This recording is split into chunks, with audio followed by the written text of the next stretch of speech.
ਨੀਤੀਆਂ। ਇੱਕ ਸੀਗਾ ਟਾਈਮ ਲੋਕ ਤਾਨੇ ਸੀਗੇ ਕੱਸਦੇ ਆ, ਮਿਡਲ ਕਲਾਸ ਬੰਦਾ ਮੈਨੂੰ ਸੀਗੇ ਦੱਸਦੇ ਆ। ਪੈਸੇ ਨਾਲ ਜੱਜ ਕਰਦੇ ਸੀਗੇ ਔਕਾਤਾਂ ਨੂੰ, ਸ਼ਕਲ ਨੂੰ ਨਹੀਂ ਸੋਹਣਾ ਬਾਈ ਆਖ ਕੇ ਸੀ ਹੱਸਦੇ।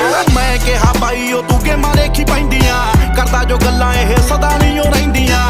ਜੁੱਤ ਚਾਹੀਦੀ ਜੰਗ ਜ਼ਿੰਦਗੀ ਦੀ ਜਿੱਤਣੇ ਨੂੰ, ਪੱਲਿਆ ਮਕਾਮ ਇੱਥੇ ਸ਼ਕਲਾਂ ਨਹੀਂ ਲੈਂਦੀਆਂ। ਉਹੀ ਹੋਈ ਗੱਲ ਰੀਤ ਦੁਨੀਆ ਦੀ ਚੇਂਜ ਹੋਈ, ਪੱਲੇ ਸੀਗਾ ਸਾਈਕਲ ਤੇ ਸਾਈਕਲ ਤੋਂ ਰੇਂਜ ਹੋਈ।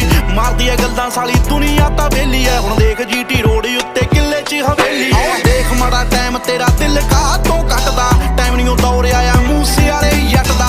ਜਦੋਂ ਆਈ ਵਾਰੀ ਤੇਰੀ ਆਪੀ ਅੱਗੇ ਜਾਵੇਂਗਾ, ਜਿਹਨੂੰ ਕਰੇ ਰੱਬ ਅੱਗੇ ਉਹ ਪਿੱਛੇ ਕਦੋਂ ਹਟਦਾ। ਬਦਲਾਂਗੇ ਦੌਰ ਉਹ ਤੂੰ ਗੱਲ ਕਿਹੜੀ ਕਹੀ ਐ, ਦੇਖਿਆ ਅੱਜ ਗੱਭਰੂ ਨੇ ਧੂੜ ਕੱਢੀ ਪਈ ਐ। ਦੁਨੀਆ ਨੂੰ ਉਂਝ ਤਾਂ ਮੈਂ